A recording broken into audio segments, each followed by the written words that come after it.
Alright, let's go around and do some Normandy stories. Now, I know I said I was going Renegade, but there's nothing wrong with getting a few Paragon points here and there. It's just nothing wrong with that at all. Commander, something you need? How's the Normandy performing? Is she everything they said she'd be? She's the best ship in the fleet, if you've got a pilot who knows how to handle her. Balance isn't what you'd expect. Takes a while to get used to that oversized drive core we got stuffed in the back, and her power can sneak up on you if you're not careful. The Normandy's probably too much ship for your average Alliance pilot, Commander. Lucky for you, I'm anything but average. I like to know my crew. Mind if I ask you a few questions? I can see where this is going. You did a background check on me, didn't you? Well, I'll tell you the same thing I told the captain. You want me as your pilot. I'm not good. I'm not even great. I am the best damn helmsman in the Alliance fleet. Top of my class in flight school, I earned that. All those commendations in my file, I earned every single one. Those weren't given to me as charity for my disease. What are you talking about? Are you sick? You mean you didn't know? Oh, crap. Okay, I've got Froelich syndrome, brittle bone disease. The bones in my legs never develop properly. They're basically hollow. Too much force and they'll shatter. Even with crutches and my leg braces, it's hard to get around. One wrong step and crack. It's very dramatic. But I've learned to manage my condition, Commander. Put the Normandy in my hands and I'll make her dance for you. Just don't ask me to get up and dance unless, you like the sound of snapping shin bones. How'd you end up joining the Alliance? Look, if you're looking for an inspirational tale of the crippled kid overcoming impossible odds, you're gonna be disappointed. My mother was a civilian contractor working for the Alliance. I basically grew up on the Arcturus station back when they were building up the fleets. Spend all that time around Alliance ships, there's a good chance you'll end up going to the Academy. I need to know more about this Froelich syndrome if I'm putting my ship in your hands. Yeah, of course you do. It's an extremely rare condition. Nobody knows exactly what causes it. Genetic, maybe. It's treatable, but there's no cure. They classify my case as moderate to severe. I was born with over a dozen fractures, hip, thighs, ankles. My bones were already breaking in the womb. 100 years ago, I wouldn't have survived past my first year. Lucky for me, modern medical science has turned me into a productive member of society. You're not gonna break a bone trying to fly the ship, are you? I don't fly with my feet, Commander, so I'm fine as long as I'm in this chair. I gotta be real careful when I get up to take a piss, though. I can do my job as well as anyone on the ship. Better, actually. So don't worry about it. I'm not trying to make you uncomfortable. Let's talk about something else. Whatever you want, Commander. Why does everyone call you Joker?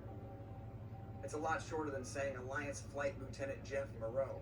Plus, I love to make little children laugh. You're dodging the question. Look, I didn't pick the name. One of the instructors in flight school used to bug me about never smiling.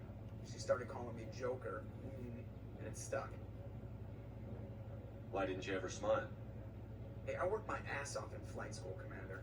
The world's not gonna hand you anything if you go around grinning like an idiot. By the end of the year, I was the best pilot in the Academy. Even better than the instructors, and everybody knew it. They'd all got their asses kicked by the sickly kid with the creaky little legs. One guess who was smiling at graduation? I have to go. Alright, see you.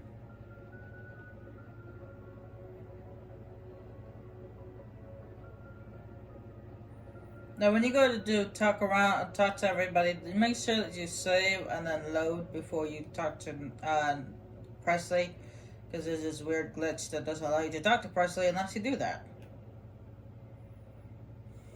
If anyone has to take over for Captain Anderson, I'm glad it's you.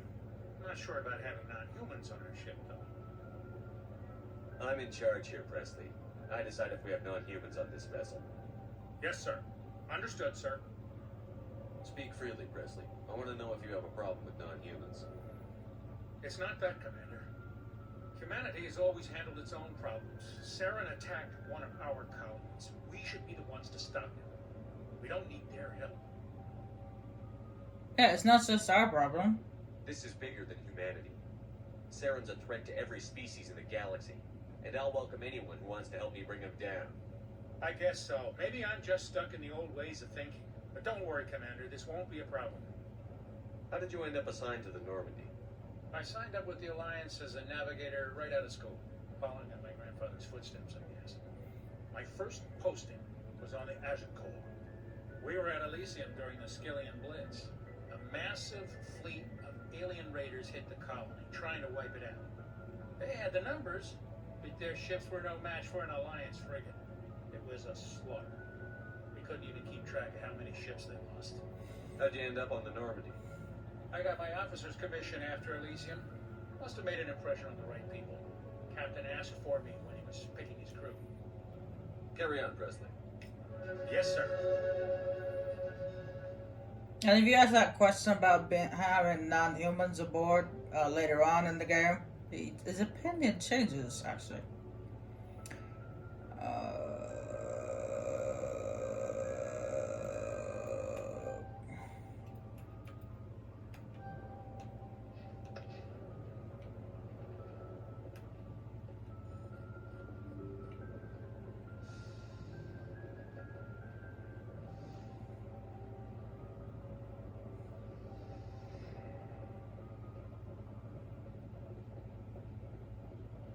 And for those who have seen my Mass Effect, my original Mass Effect trilogy, you understand why.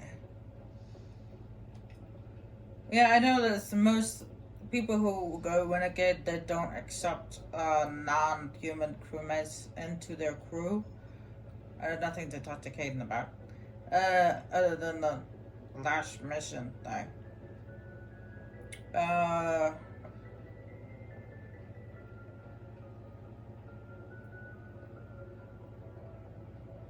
What was that? Yeah, most Renegade players would not have non-humans aboard, but I can't imagine being able to go through the entire game with just Caden and Ashley.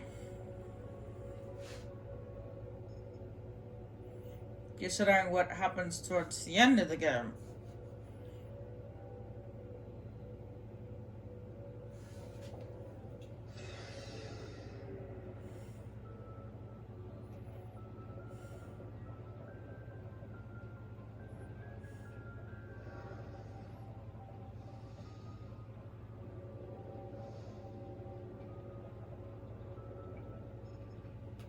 Hey, Commander, you know that Quarian, Tally?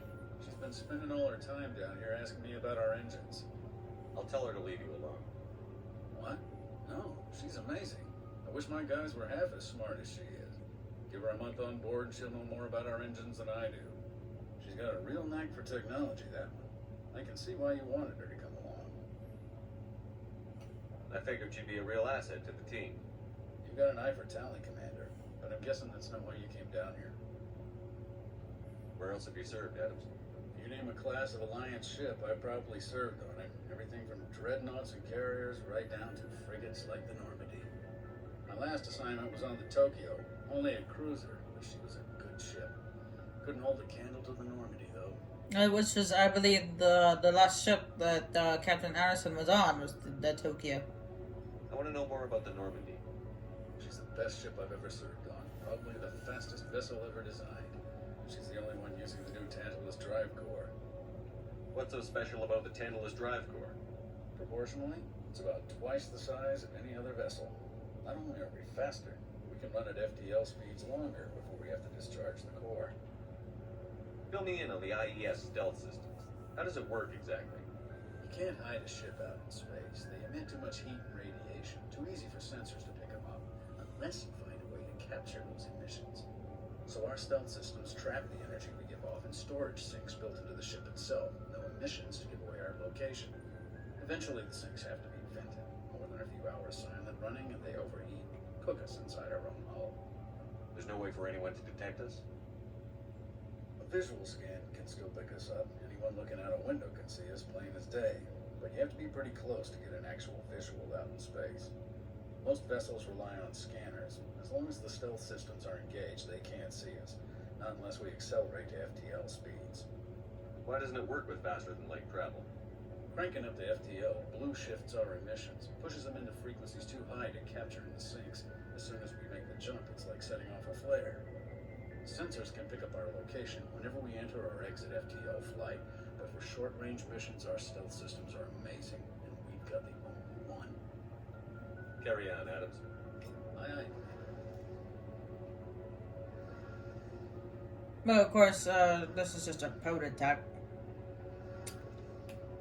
Your ship's amazing, Shepard. I've never seen a drive core like this before.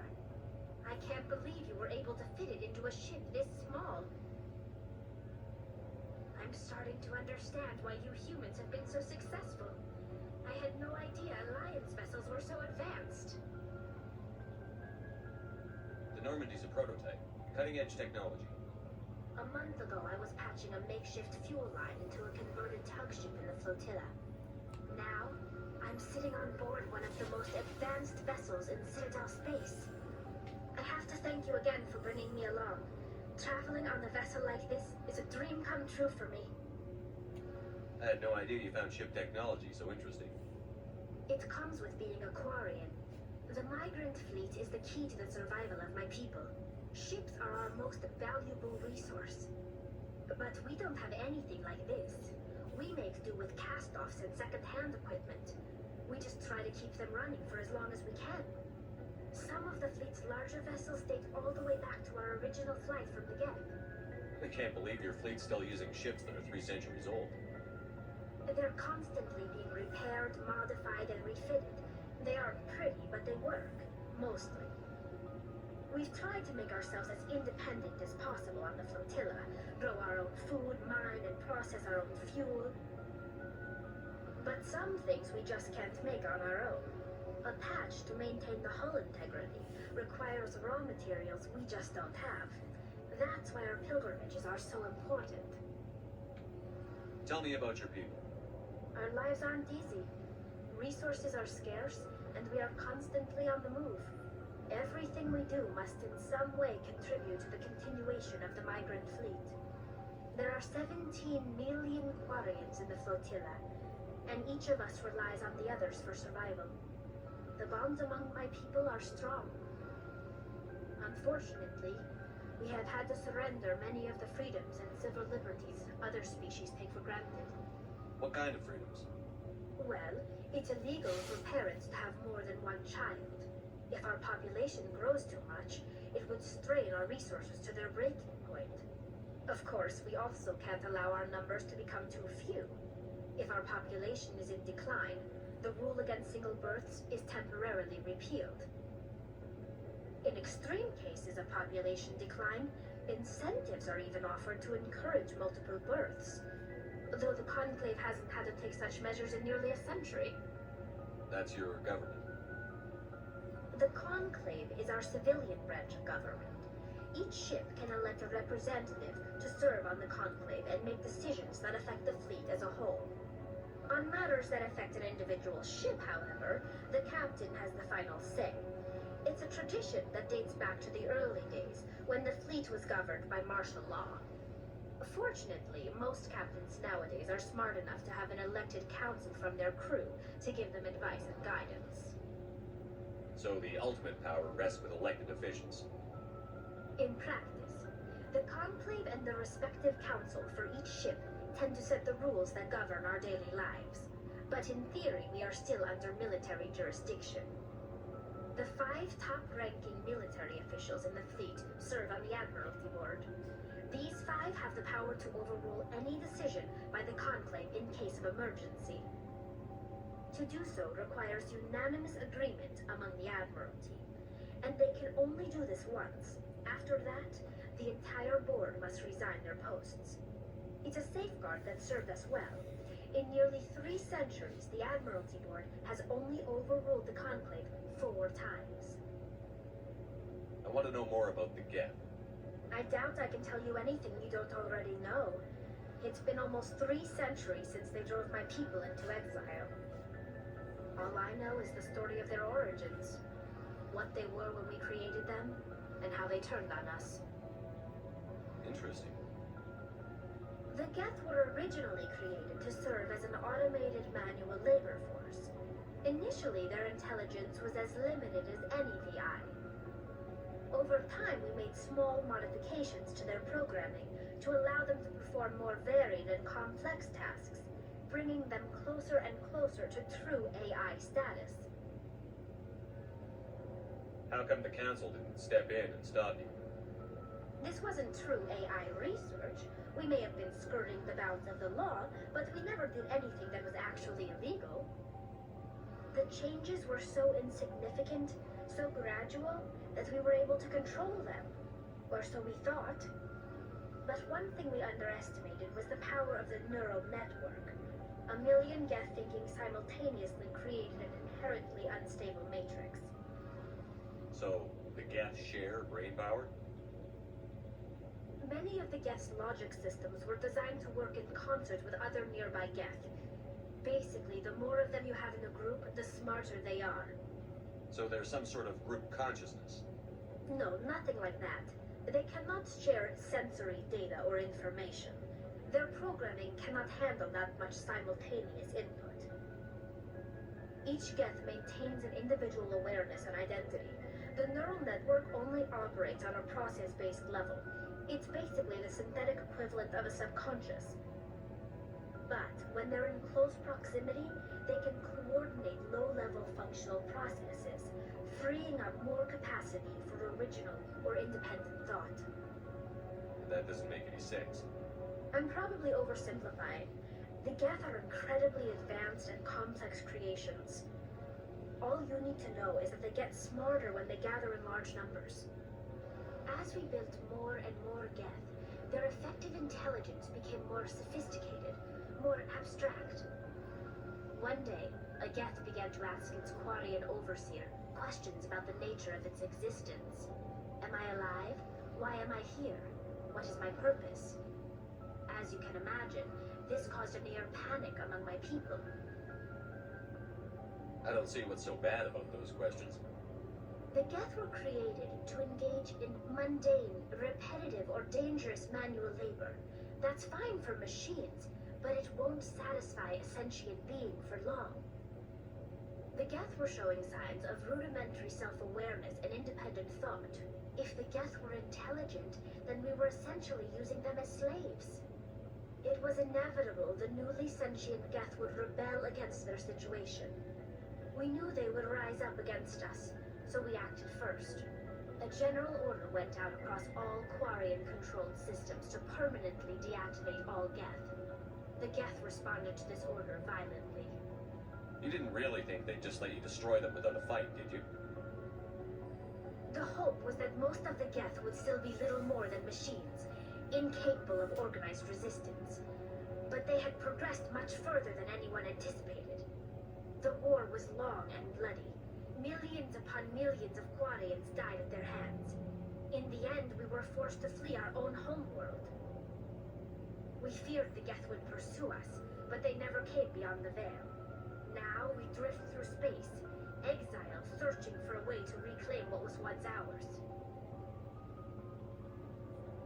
You got what you deserved. We made a mistake when we created the Geth in the first place, but we did not make a mistake when we went to war against them.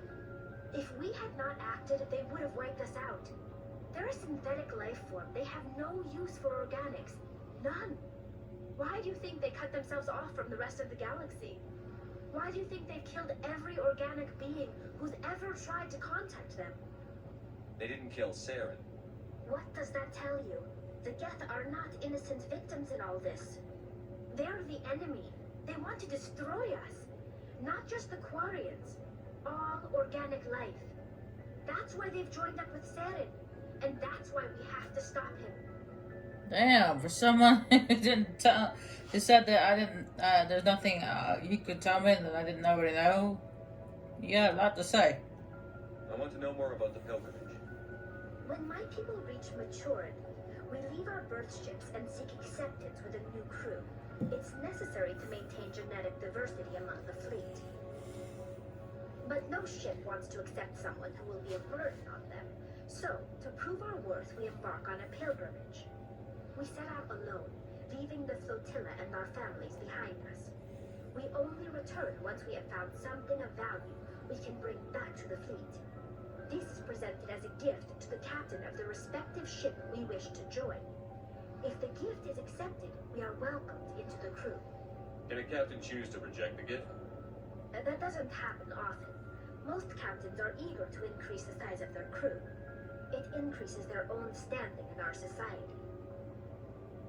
Even when a gift is not particularly valuable, the captain usually accepts it out of a sense of tradition. However, there is a stigma to presenting a substandard gift. It's not the best way to make a good impression on a new community. Most pilgrims don't return until they find something worthwhile. I can't believe they just send you off alone. It's not like they just cast us out.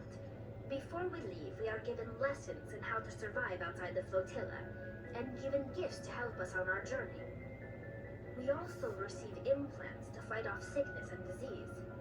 Generations of living in an isolated and highly controlled environment have left our immune systems weaker than most. By the time we leave the fleet, we are well equipped for the pilgrimage. This is a rite of passage for all Quarians. If it were dangerous, our numbers would suffer. Virtually every pilgrimage ends with a triumphant return and the ritual presentation of the gift to one of the fleet's captains. I want to talk about something else. Like what? I should go. See you later. Man, Tully had a lot to say.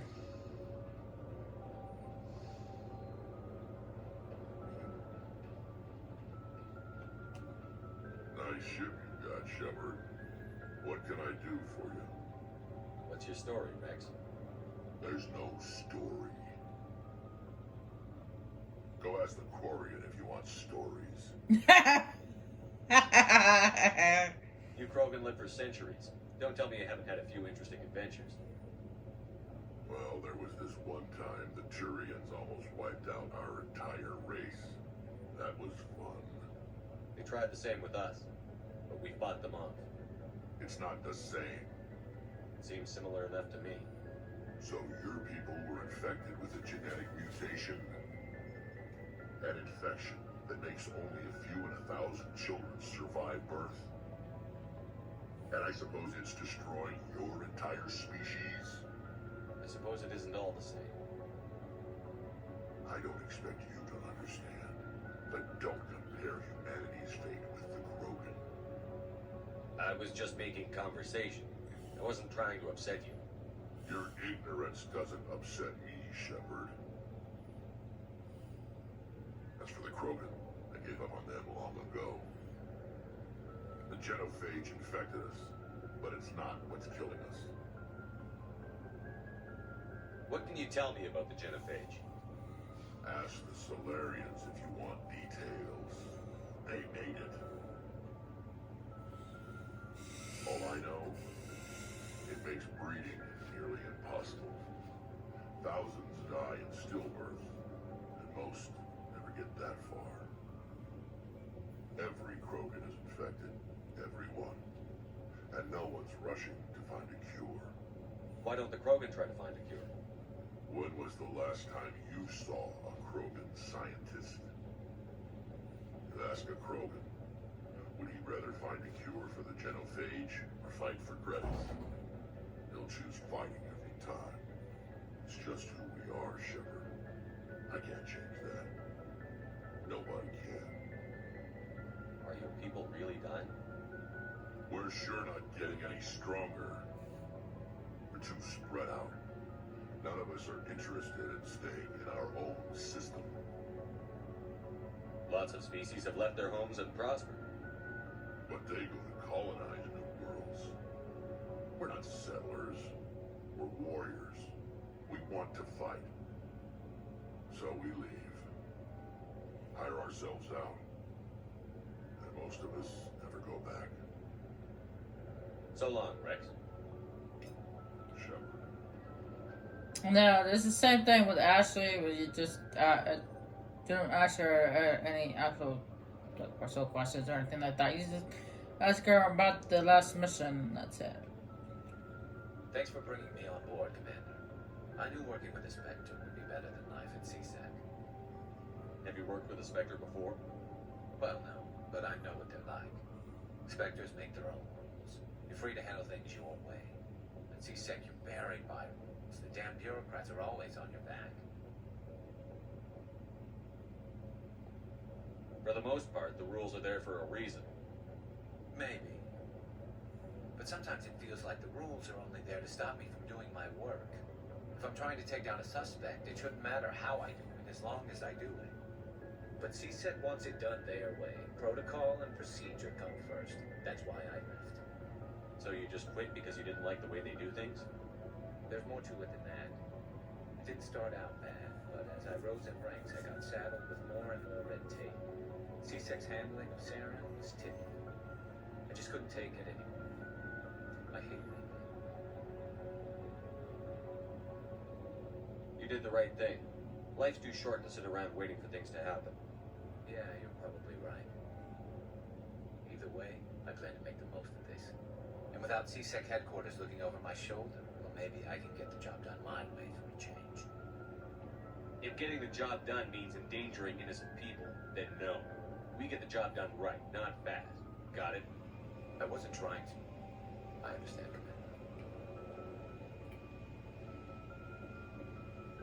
Commander. Might as well talk to her right away. Commander, What's your opinion on the last mission? kinda wish you got there sooner, Commander. No offense, I appreciate the rescue. I just wish... We came as soon as we got the distress call, even with the fastest ship in the fleet. You did the best you could, Commander. It's my fault. If I had been more alert, we wouldn't have been cut down by an ambush. We never trained to fight synthetics. The Geth haven't gone beyond the Veil in 3 centuries. Our training's supposed to make us able to adapt. I'll make sure it doesn't happen again. Dismissed, Chief. Sir.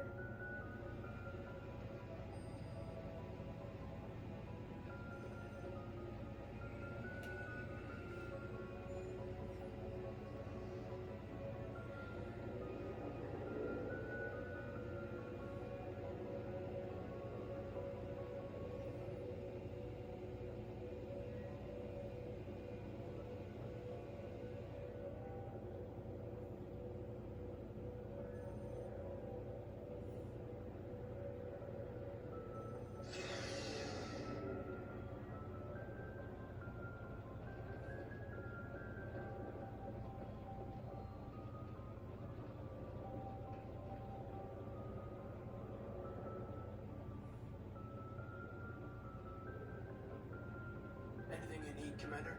What's your opinion on the last mission? I don't see how we could have done things any better. At least not without getting to Eden Prime sooner. And we were on the scene faster than any other Alliance ship could have been. We'll talk another time, Lieutenant. Commander? Anyway, that's it for the first of the Normandy stories. Yay.